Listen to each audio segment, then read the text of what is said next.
to start our pericardium. Pericardium consists of three layers: fibrous pericardium, parietal pericardium, and epicardium. Epicardium is called visceral pericardium. Is that clear?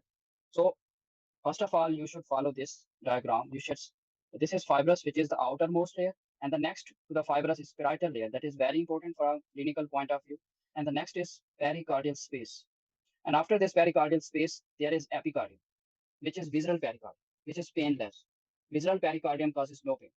And inside this epicardium, there are vessels. These are the coronary vessels, and this is myocardium, which is a muscle part, and then is the endocardium. Okay, so pericardial space lies, you can see in this diagram, pericardial space, this is pericardial space. It lies between the parietal and the epicardium, which is visceral pericardium. So, and the next important MCQs that high yield, this MCQs is high yield. Okay, and that is the pericardium pain, which is associated with pericarditis, is due to which of the following layer? Okay, so which layer causes the pain? That is parietal pericardium. Okay, so pericarditis can cause referral pain to the neck and the shoulders. This irritation in this pericarditis is due to which layer? Parietal layer. Okay, coming to the next section, which is what are the coronary vessels? What are the blood supply? First of all, we should know that what are the different chamber of the heart, what are the main anatomy of it. Okay, going to this diagram. Okay, first of all, you should know that this is a superior vena cava, and this is our right atrium, and there is a valve. This is right atrium, and this is right ventricle. Between this right ventricle and the right atrium, there is a valve. What is the name? It is tricuspid valve. Okay, and then this right ventricle give the blood to the pulmonary trunk, and then pulmonary trunk will do the oxygenation, and the blood will come back into the left atrium, and left atrium opens into the left ventricle, and the valve between them is the mitral valve. And then the left ventricle will give blood to the aorta through the aortic valve into the arch of aorta and the descending aorta. This is a normal anatomy. Okay. So in this diagram, we will study step by step what are the coronary arteries. Okay. First of all, we will start. Okay. What is the left coronary artery and the right coronary artery? You can see in this diagram, this is left coronary artery and this is right coronary artery. This is left and this is right. A major division of our coronary arteries. Okay. And the left coronary arteries is divided, which is the most important, that is left anterior descending. This,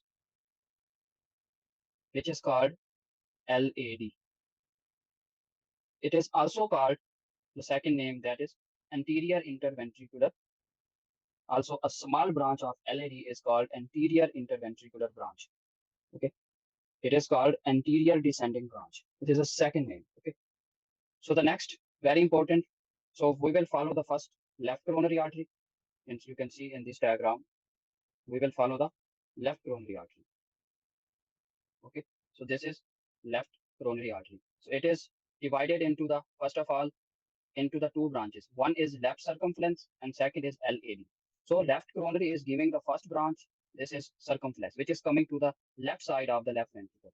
And the next branch, which is left anterior descending, which is most common, it is coming on anterior surface of the left ventricle.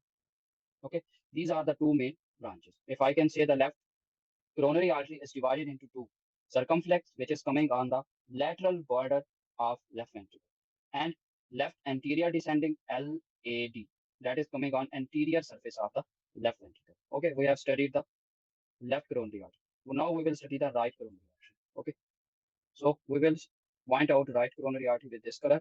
So here you can see this is right coronary artery. Okay, in this right coronary artery, you can see it is a further branch that is given, that is the right marginal branch. Right marginal branch. Every margin has artery. It is right marginal. It's cover the right margin of right ventricle. Same is the branch left marginal, which is from the left circumference. Okay. So every margin on the right ventricular margin and the left ventricular margin both have a artery. Remember this. Okay. So the right coronary artery is going anterior to the right ventricle. You can see this portion is the right ventricle, and this give a branch which is right marginal branch. Is that clear? And very important point is that this right coronary artery, when it goes to the posterior side, it gives very important branch that is PAD, posterior descending artery. It is an older name. A new name is posterior interventricular branch, posterior interventricular artery. Okay, so I can make it more clear. I can follow my this color. This is a right coronary artery, and giving to the branch which is right marginal, and it's coming to posterior. You can see this view, which is a posterior view, follow from this to this, like this. This is anterior and coming to the posterior side. This is the right coronary artery giving this branch, which is right marginal. I discussed this right marginal, and very important branch. This branch is posterior interventricular branch, which is called PAD, posterior branch. Okay, posterior atrioventricular, posterior interventricular, posterior descending artery. These are the names that are used. Okay, so what next? What next? Another important is that this right coronary artery also gives the nodal branches. What are the nodal? AV node and SA node. So you can see that from this right coronary artery, this AV nodal branch is going. Okay. So in short, we have discussed that. I can summarize all of this. We have discussed the right coronary and the left coronary. Okay. So first of all, I will follow. Okay, this color, which is a red color, this is left coronary artery. Left coronary artery is giving the branch. It is circumflex and the LAD, left anterior descending. These are 1 and 2 very important branches. And the next, we will follow the color, this color, by the right coronary artery, and right coronary artery will give the right marginal branch, and it goes into posteriorly, like from this posterior view. And this posterior view, you can see that this gives the right marginal artery and also gives very important posterior interventricular branch. Okay, the posterior descending artery. So we have discussed this, what is left coronary artery and what is right coronary artery. And next, posterior descending artery is branch of the right coronary artery. Okay, so next, coming to our theory section. Now we will study uh, left anterior descending, and its branches lies the anterior two-third of interventricular septum. Now we will discuss which artery will supply which part. Okay, first of all, you should know that we have a chamber, and in chambers we have a septum. First, we will discuss the interventricular septum and left ventricle and the right ventricles. Okay, LAD is, you know that it is coming on anterior of the left atrium. So, sorry, left ventricle. So LAD will cover the which surface? Anterior surface, which is two-third of anterior surface of the interventricular septum. Okay, and anterolateral papillary muscle. What are papillary muscles? Okay, you can show in this diagram. This is a mitral valve. Mitral valve is as a two papillary muscles. One is anterolateral and that posterior. In the posteromedial, it is posteromedial. These are two papillary muscles. Okay, you can see in this diagram, this one is anterolateral and this one is the posteromedial. Okay, these are the papillary muscles. So this anterolateral papillary muscle is supplied by left anterior descending. Always show this picture. Always make a clear concept. Okay, what is the position of LA? You can say this is the anterior surface of left ventricle. So its septum is here. So it's give interior two-third of septum. It will give the left ventricular. Okay, it will give the papillary muscles, which is anterolateral. Okay. So we have discussed that left anterior descending gives the anterior two-third of septum, anterolateral papillary muscle rupture, which is associated with the mitral valve, and anterior surface of left ventricle because it is on the anterior surface. And very important MCQs that comes in FCPS, MDMS, USMLE. Most common artery that involved in myocardial infarction. Most common artery that involved in myocardial infarction is the LAD. Okay, it is the most common involved in the MI. Okay, it's most common involved in myocardial infarction. Okay, next is PDA. I already told you PDA is the branch of right coronary artery, but it's not always. We have a system that is dominant system. Okay, PDA 85% of the cases comes from right coronary artery, but in 8% of the cases it comes from the left circumflex, and a 7% cases it arises both from left circumflex and right coronary. So PDA, posterior descending artery, which we discussed. Okay, posterior descending, which we discussed this. Okay, this posterior interventricular or posterior descending artery. It is from this right coronary artery, but it sometimes can due to the branch of this circumflex branch of left coronary artery. Okay, so it sometimes comes from this area. Okay, but usually it's come from right coronary artery. Is that clear? Okay, coming to the next, we discuss LAD, we discuss PDA. So what is the supply of PDA? You know that it is on posterior surface. Always follow the position in a concept in your mind and a picture in your mind. It is posteriorly, so it will supply the posterior one third of interventricular septum. Posterior one third of interventricular septum. Is that clear? Posterior one third of interventricular and posterior two third walls of the ventricles. We discuss LAD only supply the anterior one third wall of the ventricles, but the posterior two third will be supplied by the PDA, posterior descending artery. And very important MCQs, posteromedial papillary muscle, which is the most important MCQs for USMLE MDMS. Posteromedial papillary muscle is supplied by the PDA.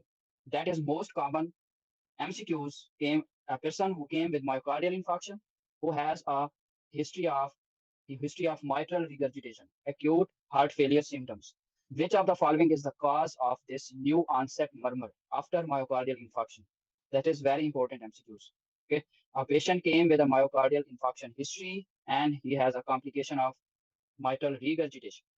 Okay, acute heart failure symptoms. So what is the cause of this new onset murmur of mitral regurgitation?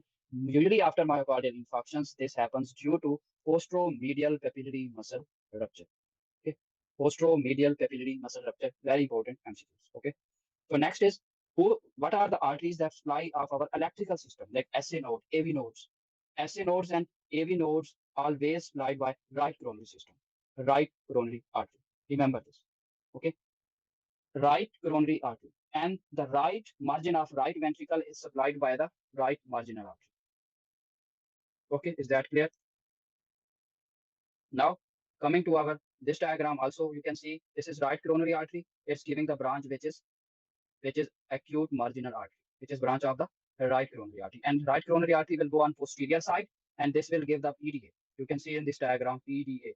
PDA is the posterior descending artery. It is branch of right coronary artery in 5% of the cases. Okay. If coming to the this, which is left coronary artery will divide into green. You can see this is the circumflex, left circumflex, and the LAD, left anterior descending. Okay, and left circumflex will give the further branch, which is obtuse marginal artery. Obtuse marginal, I already told you there will be a marginal in the right and the left. Right is branch of right coronary artery, which is called acute marginal artery, and the left side, which is a marginal artery, that is obtuse marginal artery, that is a branch of the circumflex artery. So, okay, we have discussed acute marginal, left anterior descending, left coronary artery, left circumflex, obtuse, posterior descending, and we have discussed this all the concepts. Now we will discuss a few more concepts that are very important. These are the what is the most phase in our contractility of our heart that having a more flow of blood in our coronary system, that is diastole, early diastole. This is MCQs that came in MDMS and FCFS and NLP papers. Okay. Which phase coronary blood flow has maximum flow? Maximum flow is occurring in which of the following phase, that is early diastole. Is that clear? Okay, so we have discussed the coronary blood flow and uh, we have discussed the anterolateral and posterior papillary muscle ruptures. Okay. And next important the concepts I will highlight here is that whenever there is an infarction of the inferior wall, remember this, there is, for example, inferior wall infarction. Remember always that inferior wall, there is involvement of the PDA and that posteromedial papillary muscle rupture is involved. And also when there is inferior wall involvement, there is always posterior wall involvement. So whenever there is a myocardial infarction is occurring, we can also only easily diagnose it as anteroseptal. But whenever it's myocardial infarction is occurring, the inferior wall myocardial infarctions are the, then it is most likely associated and simultaneously having a inferior wall as well as posterior wall. So PDA is the most common, and that is leading to the also posteromedial papillary. Okay, the rupture of posteromedial papillary rupture happen after the myocardial infarction. The presentation will be new onset murmur and acute heart failure symptoms. This is a question for USMLE steps 1. Okay, so going to the next section.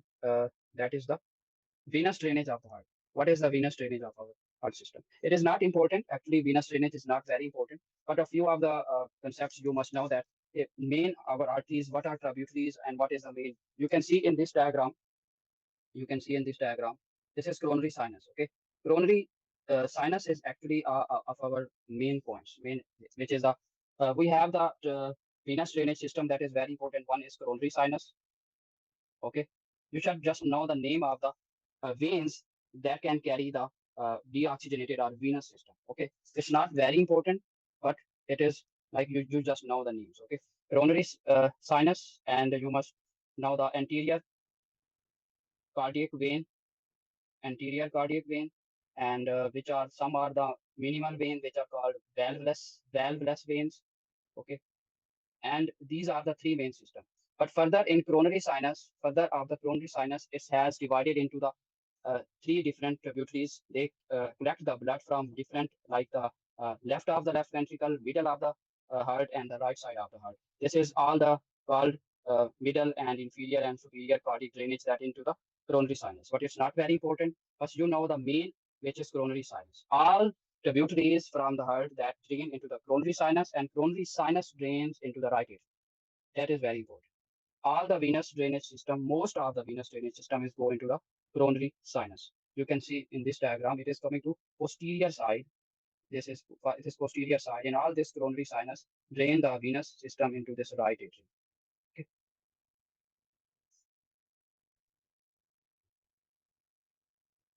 Okay, coming to the next section, what are the cardiovascular physiology? So we have studied the cardiovascular anatomy. Now we will study the cardiovascular physiology. Uh, Before going to this session, you must know the basic concepts. Basic concepts mean you must know what is end-diastolic pressure, what is end-systolic pressure. First of all, you must know basic things. Okay, we will discuss the what is end systolic volume and end diastolic volume. You in this picture you have see that in the left ventricle. Take a picture in your mind. Okay, there is a left ventricle, and from the left atrium, blood is coming into the left ventricle. Okay, and now the left ventricle is contracting. Left ventricle is contracting, and blood will be pumped toward aorta. Okay, so the blood before this contractility are pumping after end of diastole. Diastole mean left atrium will pump all the blood into the left ventricle and mitral valve is open. This is diastole. Diastole is mean left atrium is pumping the blood into the left ventricle. Mitral valve is open. This is diastole. And now all the blood has just entered into the left ventricle. Now mitral valve is closing. This is end of diastole. So the volume of blood at this time when there is end of diastole is called end diastolic volume. End diastolic volume, which is greater than end systolic volume. What is end systolic? We know the left ventricle will contract and pump the blood out of left ventricle. That is called the blood after that contractility. After that, when the left ventricle has ejected blood into aorta, after that phase, the remaining blood into the left ventricle is called end systolic volume. So always remember end diastolic volume is greater than the end systolic volume. So this was the concept. Next, what is the stroke volume? Stroke volume is the volume of the blood, okay, going from after the systole, it's going from left ventricle into aorta. Okay, it is a volume that is going from left ventricle into the aorta. Okay, during a one cardiac beat, one cardiac cycle, like one contractility. That stroke volume, the volume when there is a left ventricle contracting and ejecting the blood into the aorta, that is stroke volume, and that is important that it is controlled by our three most important factors. One of them is contractility, second is afterload, and third is preload. Contractility is increased by our exercise. Contractility is increased by our sympathetic response, like anxiety, and we can increase contractility in many other cases, like any sympathetic activation, like stress, okay, anxiety, exercise. This increase contractility. When there is more contractility, this means left ventricle will contract more and more of the blood from left ventricle will go into aorta and it increases stroke volume. So stroke volume is increased when contractility is increased. It is directly proportional. Remember this. Stroke volume is directly proportional to contractility. Next is preload. Next is preload. What is preload? Preload is the volume that is coming toward the heart. The volume that is present in the left ventricle is called preload. It is, you can say that a venous return is actually a preload. Okay.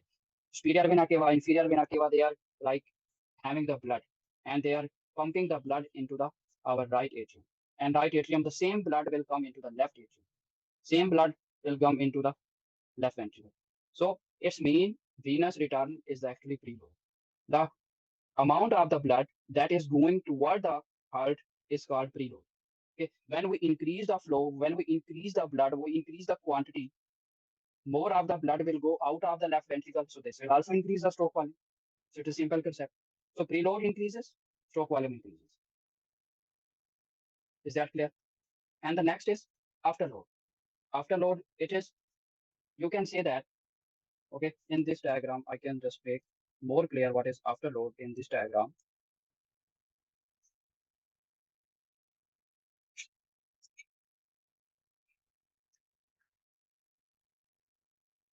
Okay, so you can see in this diagram, okay, this is the arch of aorta and this is the descending aorta. Okay, so this left ventricle is pushing the blood toward this aorta. Okay, pushing the blood toward this aorta.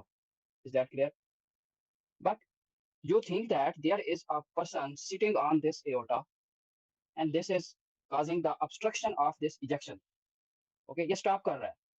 क्या कर रहा है? It is stopping the ejection.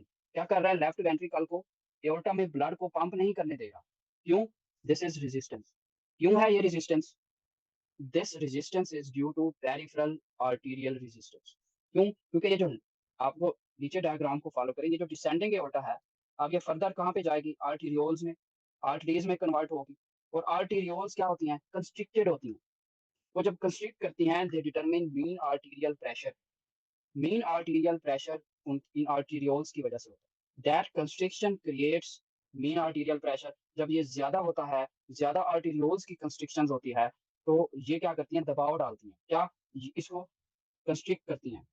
और ये जो pressure है, ये constriction है, ये जो प्रेशर है, इस प्रेशर का ये अफेक्ट आता है कि यहाँ से इस प्रेशर का अफेक्ट आता है कि लेफ्ट वेंट्रिकल फुल्ली तौर पे अपने ब्लड को इजेक्ट नहीं करता है एओर्टा. तो after load is a force outside of the left ventricle that is hindering the ejection.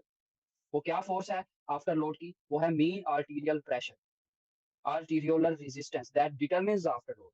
Okay, तो आफ्टर लोड का कंसेप्ट समझ आ गया आपको. उसके बाद हम नेक्स्ट वापस चलते हैं कि अब आफ्टर लोड को समझे कि अगर आफ्टर लोड काम करेंगे तो क्या होगा? लेफ्ट वेंट्रिकल आसानी से इजेक्ट करेगा blood. So this is a concept of after load and so after load is inversely proportional. After load कम होगा, स्ट्रोक वॉल्यूम बढ़ेगा. Remember, after load is obstruction. ये एक कोई हिंड्रेंस है जो कि लेफ्ट वेंट्रिकल को इजेक्शन नहीं करने देती, जिससे स्ट्रोक वॉल्यूम नहीं बढ़ता. Is that clear? नेक्स्ट है कंट्रैक्टिलिटी. कंट्रैक्टिलिटी कैसे बढ़ती है? मैंने आपको बताया सिंथेटिक सिस्टम से. सिंथेटिक सिस्टम कैसे? सिंथेटिक सिस्टम में होती है एपिनेफ्रिन, नॉर एपिनेफ्रिन. ओके, ये कैटेकोलोमीन है. कैटेकोलोमीन क्या करती है? बीटा रिसेप्टर पे एक्ट करती है. बीटा रिसेप्टर कहाँ पे है? हमारे हार्ट में. ठीक है. सिंपैथेटिक एंजाइटी हुई, प्रेशर, स्ट्रेस, क्या हुआ? कैटेकोलोमीन रिलीज होगा. कैटेकोलोमीन क्या है? एपिनेफ्रिन और एपिनेफ्रिन. वो कहाँ एक्ट करेंगे? हार्ट पे. हार्ट पे क्यों? क्योंकि beta receptor, alpha, beta, beta 1, beta 2, beta 3, ये सारे सिंथेटिक रिसेप्टर्स हैं. बीटा 1 पे एक्ट करती हैं. क्या करती हैं जी? ये कैस्केड स्टार्ट करती है. क्या कैस्केड? Protein kinase pathway. वो क्या होता है? वो ये होता है कि प्रोटीन काइनेज ए जो है वो एक्टिव हो जाता है. When there is a beta 1 receptor, cellular pathway start होता है, that is protein kinase A. Okay? Protein kinase A. वो क्या करता है जी? वो करता है phospholamban phosphorylation. What is phospholamban? Phospholamban हमारी एक प्रोटीन है जो कि अटैच्ड होती है किसके साथ? It's attached to the phospholamban sarcoplasmic reticulum. इस डायग्राम को देखिएगा. अक्सर स्टूडेंट्स के बुक्स में ये डायग्राम नहीं होगी, इट्स वेरी इंपॉर्टेंट. इसको जरा गौर से देखिएगा. इस डायग्राम को देखिए, ये सार्कोप्लाज्मिक रेटिकुलम और इसके साथ दो चीजें अटैच्ड हैं. एक है SERCA सर्का एंड दैट इज ये जो ब्लू कलर का बना हुआ है ये वाला जिसके साथ फास्फेट अटैच है, दैट इज फास्फोलैम्बिन. ओके, सर्का क्या है? सर्का क्या है? एस से सार्को, ई से एंडो, आर से reticulum. Sarco endo plasmic reticulum. Calcium ATPase, एक क्या होता है? एटीपीएज एक एंजाइम है, ऐसा समझो. क्या करता है? एटीपी यूज करता है. इसका काम क्या है? कैल्शियम को साइटोप्लाज्म से इसमें लेके जाना है सार्कोप्लाज्मिक रेटिकुलम. Sarcoplasmic reticulum. अब इस डायग्राम को देखें. ये है प्रेवलेंस ऑफ फास्फोराइलेशन. जब हमारी सिंथेटिक सिस्टम एक्टिव होगा, क्या हुआ है जी? प्रोटीन काइनेज ए एक्टिव हुई है. उसने क्या किया है? काइनेज ए प्रोटीन ने फास्फेट ऐड कर दिया है फास्फोलिपिड के ऊपर। जब फास्फोलिपिड के ऊपर फास्फेट ऐड करेगा तो ये जो सर्का है ये एक्टिव हो जाएगा। सर्के का काम क्या है, इसने कैल्शियम को लेके जाना है सार्कोप्लाज्मिक रेटिकुलम में। So this calcium entry into the sarcoplasmic reticulum creates calcium induced contraction in our heart. This is very beautiful. Smooth muscles में ये जो हार्ट के स्मूथ मसल्स हैं ये उनका कैरेक्टरिस्टिक्स है। हमारे जो स्केलेटल मसल्स हैं उसमें ये कैल्शियम इंड्यूस्ड कंट्रैक्शन नहीं होती। This is very important point two remember.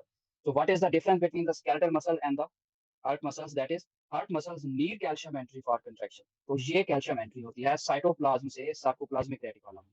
Okay, that is very important. Next, अब एक्टिवेटेड प्रोटीन काइनेज हुई, उसने कैल्शियम चैनल की फास्फोराइलेशन की, कैल्शियम एंट्री हो गई, तो उसको कैल्शियम इंड्यूस्ड कैल्शियम रिलीज क्या होता है कि जब कैल्शियम जाता है सार्कोप्लाज्मिक रेटिकुलम में तो और calcium release. So this causes the contraction.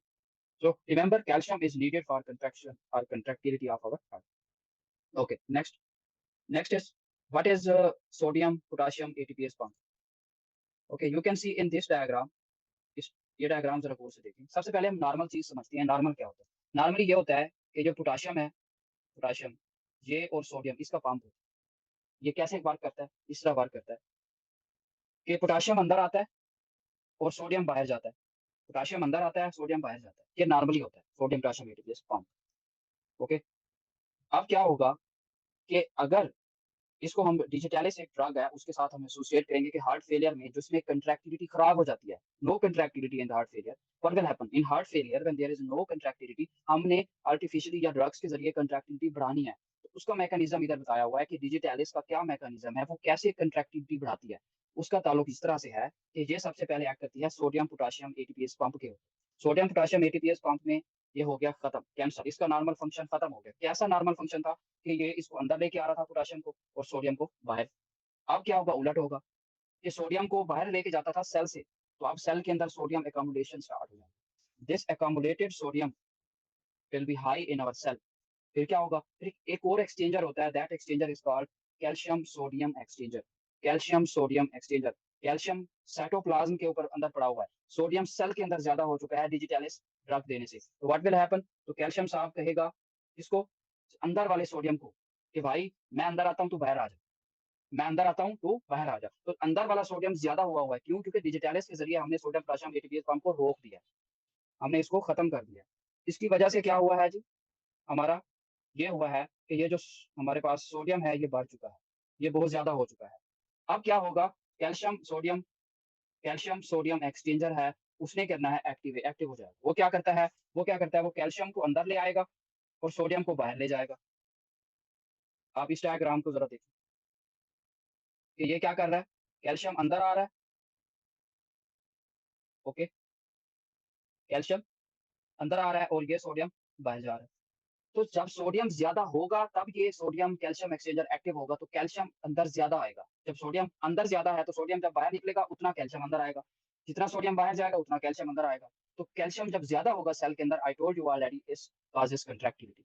So this is a mechanism of the digoxin digitalis drugs to treat to in heart failure that increases contractility. This is a mechanism. Okay. Okay, so going to our next, what is preload? I told you preload is the ventricular end diastolic volume. मतलब हमारे पास ventricles के and डायस्टोली में, डायस्टोली के बाद कितना हमारे पास blood इकट्ठा हुआ है लेफ्ट वेंट्रिकल में, that is preload. After load, I told you already, after load is the mean arterial pressure. Mean arterial pressure हमारे पास, मैं आपको डिटेल में बताया है कि हमारे पास आर्टीरियोल्स हैं। आर्टीरियोल्स का क्या होती है, कंस्ट्रिक्शन होती है। कंस्ट्रिक्शन मीन आर्टीरियल प्रेशर ज्यादा करती है। वो मीन आर्टीरियल पूरे ब्लड का प्रेशर जब मीन ज्यादा होता है तो क्या होता है कि जो लेफ्ट वेंट्रिकल के ऊपर एक दबाव पड़ता है जिससे टेंशन पड़ती है, वो क्या होता है, प्रेशर बढ़ जाता है। तो लेफ्ट वेंट्रिकल को और ज्यादा प्रेशर लगाना पड़ता है, जोर से, बहुत ज्यादा प्रेशर। इस तरह हाइपरटेंशन में आफ्टर लोड ज्यादा हो जाता है। ओल्ड एज में आर्टीरियल स्क्लेरोसिस की वजह से आफ्टर लोड ज्यादा होता है, मीन आर्टीरियल प्रेशर ज्यादा होता है, इसलिए लेफ्ट वेंट्रिकल को पंप करना पड़ता है, इसलिए लेफ्ट वेंट्रिकल की फिर हाइपरट्रॉफी हो जाती है। तो आफ्टर लोड जो बढ़ता है उसका ताल्लुक मीन आर्टीरियल प्रेशर से, रिमेंबर दिस।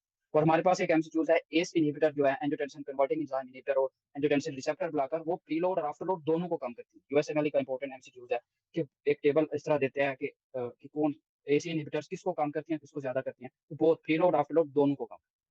उसके बाद हम डिस्कस करते हैं कि अगर आपका कंपनसेशन कैसी होगी, आफ्टर लोड उठा दिया, एक बंदा बिठा दिया आयोटा के ऊपर, लेफ्ट वेंट्रिकल कहेगा मैंने नहीं आने देना ब्लड बाहर, फिर लेफ्ट वेंट्रिकल कहेगा चल तू तेरा तू नहीं आने देना मैंने, मैं क्या करूंगा, अकोमोडेट करूंगा इस रेजिस्टेंस को, क्या करूंगा, थिकनिंग हाइपरट्रॉफी स्टार्ट करूंगा। इसलिए लेफ्ट वेंट्रिकल हाइपरट्रॉफी होती है या तो हाइपरटेंशन की वजह से या ऐसी कंडीशन जिसमें आफ्टर लोड बढ़ जाए, हाइपरट्रॉफी कार्डियोमायोपैथी में, हाइपरटेंशन में, ओल्ड एज में, whatever there are many causes. Okay, तो main concept is after load क्या होता है, और उसकी वजह से हमारे पास चेंज क्या आती है लेफ्ट वेंट्रिकल में, तो लेफ्ट वेंट्रिकल में ये चेंज आती है कि that causes the modification hypertrophy. Okay, chronic hypertension में भी हाइपरट्रॉफी आती है। Is that clear? Okay, so going to the next, myocardial oxygen demand ज्यादा होगी कब, जब इजेक्शन फेज होगा, लेफ्ट वेंट्रिकल कंट्रैक्ट कर रहा है बहुत ज्यादा कंट्रैक्ट कर रहा है, तो ऑक्सीजन भी तो उतनी ज्यादा चाहिए, ज्यादा काम करना है तो ज्यादा ऑक्सीजन चाहिए। ठीक है, तो हमारा कंट्रैक्टिलिटी बढ़ेगी, ऑक्सीजन डिमांड बढ़ेगी left ventricle. Okay, the more contractility, the more oxygen we need for contractility, the more after load we have to do the more work, left ventricle को more work करना पड़ेगा to compensate that after load, because the left ventricle has to compete that pressure. Okay, so it increases when we increase the more heart rate ज्यादा होगा तब क्या होगा, तब भी हमें ऑक्सीजन की ज्यादा जरूरत है। ठीक है, नॉर्मली हार्ट रेट था 90, अब 120 टाइम हार्ट क्या हो रहा है, पंप कर रहा है, we need more oxygen, so oxygen demand is increase also in the when there is a diameter of ventricle is increase, जैसा कि हाइपरट्रॉफी हार्ट होता है उसको और ऑक्सीजन चाहिए होती है बिकॉज उसका वेंट्रिकल का टेंशन वॉल ज्यादा हो जाता है। ठीक है, सो एक लॉ ऑफ लैप्लेस के थ्रू ये जो वॉल का टेंशन होता है वो प्रेशर और रेडियस के डायरेक्टली प्रोपोर्शनल। ठीक है, स्ट्रेस क्या होती है, स्ट्रेस होता है pressure radius and divided by the wall thickness. Okay, तो रिमेंबर दैट हमारे पास कंट्रैक्टिलिटी बढ़ेगी, ऑक्सीजन डिमांड ज्यादा, हार्ट रेट बढ़ेगा, ऑक्सीजन डिमांड ज्यादा, आफ्टर लोड बढ़ेगा, ऑक्सीजन डिमांड ज्यादा, डायमीटर ऑफ वेंट्रिकल बढ़ेगा, ऑक्सीजन डिमांड ज्यादा। Okay, so coming to the formulas कि हमारे पास क्या से फार्मूलाज हैं, हाउ वी कैन डिटरमिन कि what is stroke volume, what is preload, what is injection fraction. I think we should take a break for 5 to 7 minutes and then we should. Okay, so we are going to discuss the formulas, very important formulas. What are the formula for stroke volume? What are formulas for ejection fraction? What are formulas for the cardiac output? What are formulas for the pulse pressure? Okay, I think before going to this, I have some questions for you. So I would like to answer all of you people. So I am showing my poll here. So all of you people tell me the different answers. Okay, so I think I have given 1 minute for you, and after 1 minute, I will check the response. Is the poll is available and shown to all of you people here? So, what is first question is uh, one is irritation of which of the following layer causes pericarditis pain?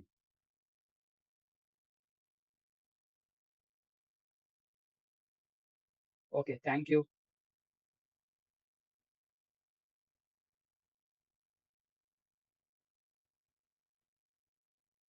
Okay, next question is SA node and AV nodes are supplied by which of the following artery? Okay, and the third question is infarction of which artery causes bradycardia in patients?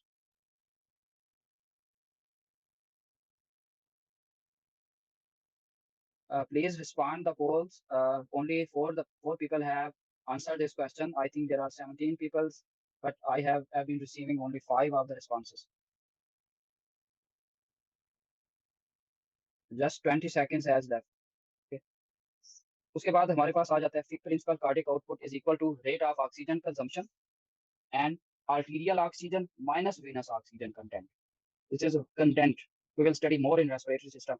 Oxygen content क्या होता है, ठीक है, oxygen का pressure क्या होता है arterial का, और फिर उसके बाद pulmonary gas. There are different terms. Okay, content क्या होता है, but remember that oxygen consumption divided by arterial oxygen minus venous oxygen content is a cardiac.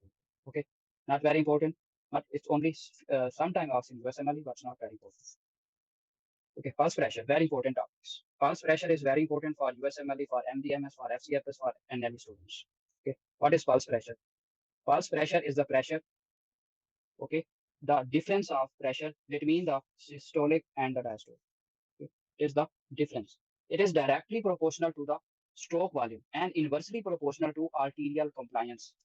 This is very important. One is concept is called resistance, and next concept is called compliance. These are the very important points to remember before going to pulse pressure topic. Resistance is most of our system, in heart system, in arterial system, the resistance is due to arterioles that having a playing a major role in our body. That is called peripheral vascular resistance. Compliance is the ability of vessels to accommodate, to stretch. It's called compliance. Okay. So it's mean when compliance is high, when compliance is the high, pulse is low. When compliance is low, pulse is high. Because when there will be low compliance, the accommodating power of a vessel will be low. It's mean pressure will be high. Pulse pressure will be high. Difference will be high. Remember that. Okay. So what are the causes that causes increased pulse pressure? That is very, very, very important MCQs that came in our exams. Hyperthyroidism. And what is the cause of hyperthyroidism? What is the cause of increased pulse pressure? क्यों? Systolic blood pressure. ठीक है, दो चीजों की वजह से pulse pressure बढ़ सकता है। अगर मैं कहूँ या तो इंक्रीज सिस्टोलिक ब्लड प्रेशर की वजह से बढ़ सकता है, या पल्स प्रेशर के इंक्रीज होने की दूसरी रीजन क्या हो सकती है? Decrease diastolic blood pressure. आप इस फार्मूले को देखो, मैं डायस्टोलिक को कम करता हूँ प्लस पल्स प्रेशर बढ़ जाता है, सिस्टोलिक ब्लड प्रेशर को बढ़ाता हूँ पल्स प्रेशर बढ़ जाता है। Set clear? तो मेरा क्या मकसद है?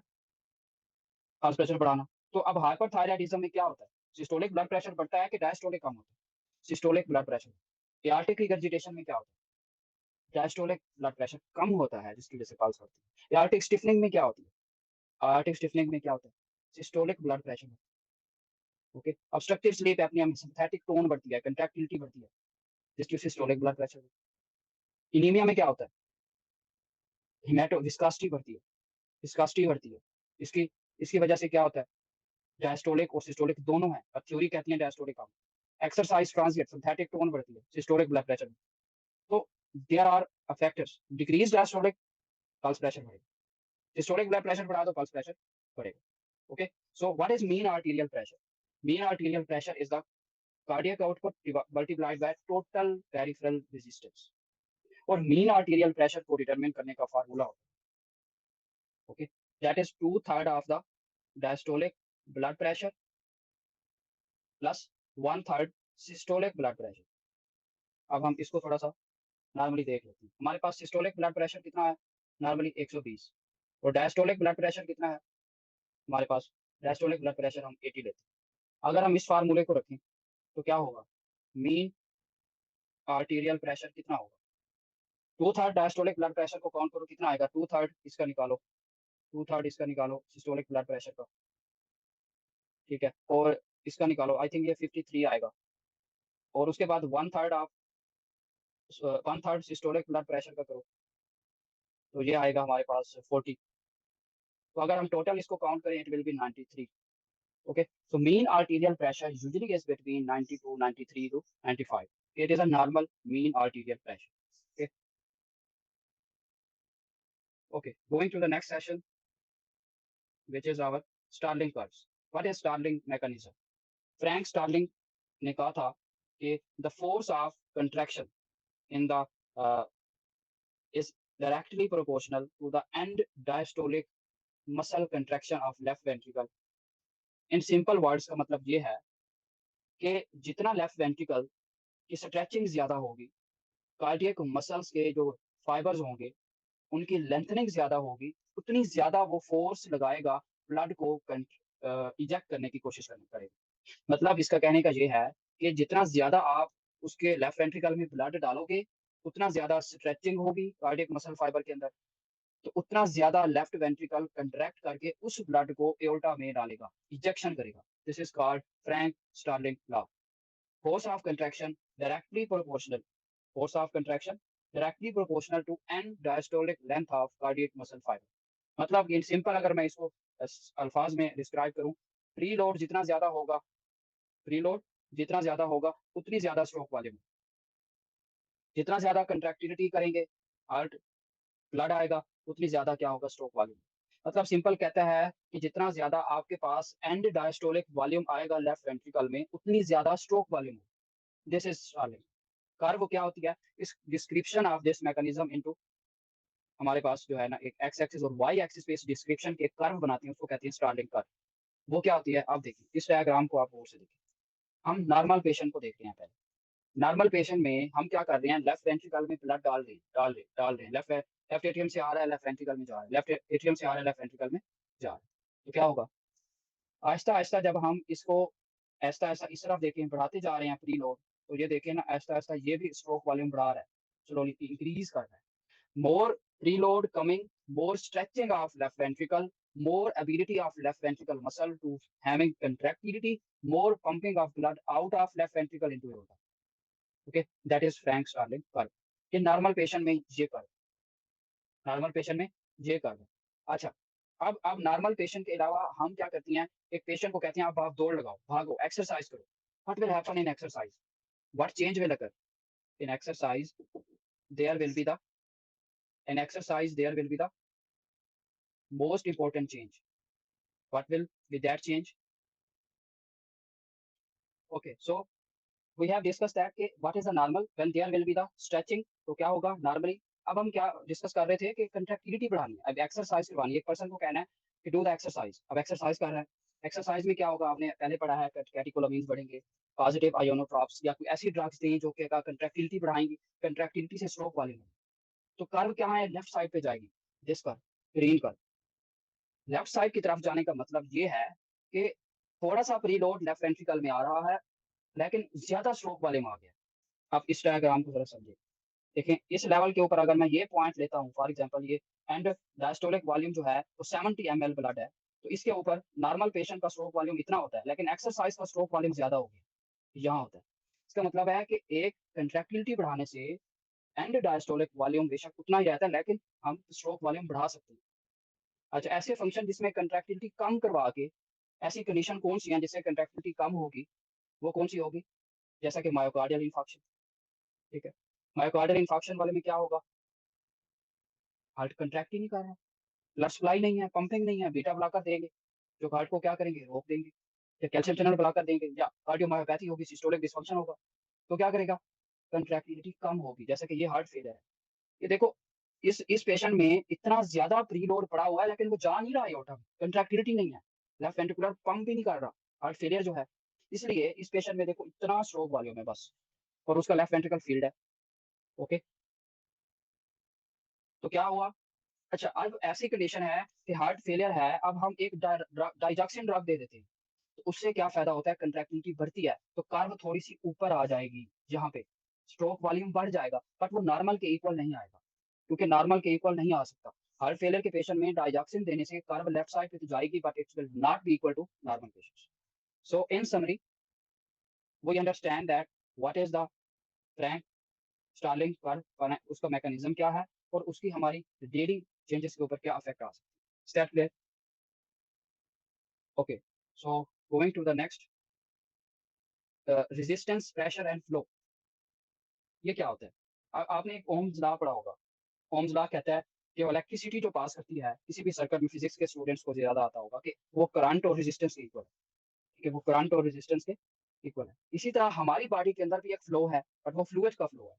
हमारी बॉडी का जो फ्लूइड का फ्लो है और फ्लो के अंदर प्रेशर है, तो हमारा उस चेंज इन प्रेशर जो हमारे ब्लड बॉडी के अंदर वेसल्स के अंदर जो प्रेशर का चेंज आता है, वो इक्वल है क्यू फ्लो के, Q is flow, R is resistance, and here the R is total peripheral resistance.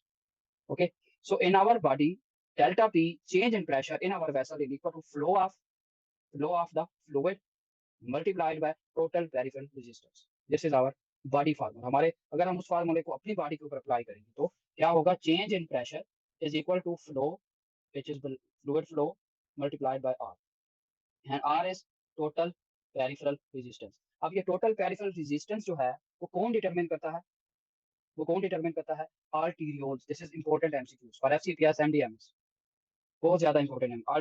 Who determine total peripheral resistance, arterioles. Who has highest cross sectional area, capillaries. Cross sectional area किसका ज्यादा है, capillaries का। Resistance किस वजह से है, arterioles की वजह से। ओके, और बड़ी इंपॉर्टेंट नेक्स्ट चीज, कैपेसिटेंस किसकी ज्यादा है, वेन्स की। This is very important points. Capacitance क्या होती है, कैपेसिटेंस ये वेन्स की ज्यादा होती है। Why, because the ability to accumulate blood, more and more blood in this circulation, that is called capacitance. Veins की स्टोरेज की कैपेसिटी ज्यादा है, वेन्स के अंदर ब्लड को पूल अप करने की कैपेसिटी ज्यादा है, this is called capacitance. Okay, remember this. Cross sectional area किसका ज्यादा है? कैपिलरीज का। आर्टेरियोल्स क्या करती हैं? टोटल पेरिफेरल रेजिस्टेंस डिटरमाइन करती है, ठीक है। अच्छा, उसके बाद हमने फार्मूला डिस्कस किया कि flow resistance is equal to delta P, which is change in pressure. अब एक नया एक चीज है, एक और है, वो है हमारे पास, वो है flow is equal to velocity over cross sectional area. Q is equal to velocity over cross sectional area. क्या फ्लो वेलोसिटी के ऊपर भी डिटरमाइन करता है। ये फार्मूला हम डिटरमाइन करते हैं एओर्टिक प्रेशर डिटरमाइन कर, एओर्टिक का जो हमारे पास एरिया होता है एओर्टिक स्टेनोसिस के पेशेंट्स में, हम ये फार्मूला लगा के चेक करते हैं कि स्वेयर एओर्टिक स्टेनोसिस है या नहीं। कि फ्लो जो है which is flow which is Q is equal to V is velocity, कितना लेफ्ट वेंट्रिकल एओर्टा से ब्लड को इजेक्ट करता है, किस वेलोसिटी के साथ। जितना ज्यादा वेलोसिटी होगी तो मतलब उतना ज्यादा ऑब्स्ट्रक्शन होगी, एओर्टिक स्टेनोसिस ज्यादा होगी। और उसका क्रॉस सेक्शनल एरिया देखती हैं इसका, aorta ka. So this equation is very very most commonly used to check the aortic stenosis. Okay, so flow is equal to flow velocity and cross sectional area. उसके बाद resistance का क्या formula है? Not, कोई नहीं पूछेगा आपको resistance का फार्मूला, इसको आप इग्नोर कर सकते हैं, ठीक है। द मेन कंसेप्ट आपको पता होना चाहिए। और विस्कोसिटी के साथ क्या ताल्लुक है हेमाटोक्रिट का? जितना हेमाटोक्रिट ज्यादा होता है विस्कोसिटी ज्यादा होता है। तो रिमेंबर दिस, हमारे पास जो हाइपर प्रोटीनीमिक स्टेट्स हैं जैसे मल्टीपल माइलोमा है, ओके, हमारे पास दूसरी कंडीशंस हैं पॉलीसाइथीमिया है, ठीक है, उनमें क्या है? वो ये सारी हाइपर प्रोटीनीमिक स्टेट्स है, ठीक है। ये क्या करती हैं? रेजिस्टेंस क्रिएट करती हैं, रेजिस्टेंस बढ़ाती हैं, स्टेसिस करवाती हैं ब्लड का in our vessels, so that also have more chance of the DVTs and other diseases. Okay, so haematocrit ज्यादा होने से विस्कोसिटी बढ़ती है, विस्कोसिटी बढ़ने से रेजिस्टेंस बढ़ती है। It's okay. सो हमने डिस्कस किया यहाँ तक कि प्रेशर फ्लो क्या होता है, ओम्स लॉ क्या है, व्हाट इज इंपॉर्टेंस। ओके, तो अभी हम इसको समराइज करते हैं। अब इसकी जो कार्डियक और वेस्कुलर की फंक्शनल कर्व्स हैं वो हम नेक्स्ट लेक्चर में डिस्कस करेंगे। Okay, I can give you a quick summary of the 5 minutes what we have studied today. Okay, a quick summary of 5 minutes what we studied today. We studied that what are the layer of pericardium, what are the layers of pericardium. They are very two important MCQs from this section. That is the layer that is very important and causing the pain in pericarditis, that is parietal layer. And next important MCQs, which is the nerve that is supplying the pericardium, that is phrenic nerve. Okay, that is phrenic nerve. This is two most important. Next we discuss the coronary blood flow, most important after myocardial infarction, a sudden acute onset of the heart murmur, and most likely inferior wall MI. What will be most likely acute murmur? What is this? Is mitral regurgitation that is due to posteromedial papillary muscle rupture. They can ask which of the following is artery involved? Posterior descending artery. We discussed that most of the time posterior descending is the branch of right coronary artery in 85% of the people. And next we discussed that SA node and AV node is supplied by right coronary artery. So whenever there is inferior wall myocardial infarction, involvement of right coronary artery is always occurs. So this causes bradycardia. Bradycardia. So inferior wall myocardial infarction causes the increased parasympathetic tone. Okay, it causes right ventricular failure. So we need more blood to run the heart. Okay. Next, we discuss the venous drainage. Very important point is that all the vein system goes to the coronary sinus and coronary sinus drain into the right atrium. Coronary sinus drain into the right atrium. And there are anterior cardiac vein, minimal veins, okay, superior, middle, and inferior cardiac veins. So these are not important, but you should know the coronary sinus. That is, or that at which of the following section the coronary sinus drains, that is right atrium. Next is we discuss the different concepts about what is a stroke volume. We determine uh, the formula stroke volume, that is diastolic minus and systolic volume. We discuss the contractility, how the phosphorylation of the phospholaminin causes calcium-induced calcium release. That is very important concept, and this is a very important picture.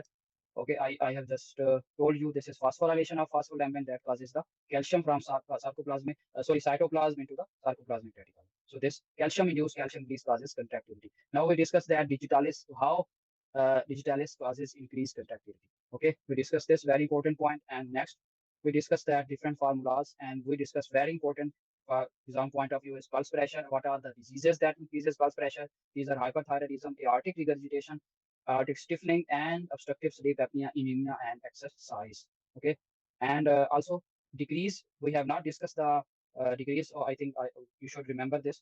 Aortic stenosis is a cause that decreases the pulse pressure. Cardiogenic shock decreases the pulse pressure, and cardiac tamponade and advanced heart failure. Okay, these are the causes that decreases the pulse pressure. Okay. Now it's clear we have discussed all what are the causes that increase the pulse pressure, what are the causes that decrease the pulse pressure, and we discussed the Frank-Starling mechanism. What is the definition? Force of contraction that is proportional to the diastolic length of cardiac muscle fiber. In simple words, okay, the more is the preload coming to the left ventricle, more will be the stroke volume. That is Frank-Starling law.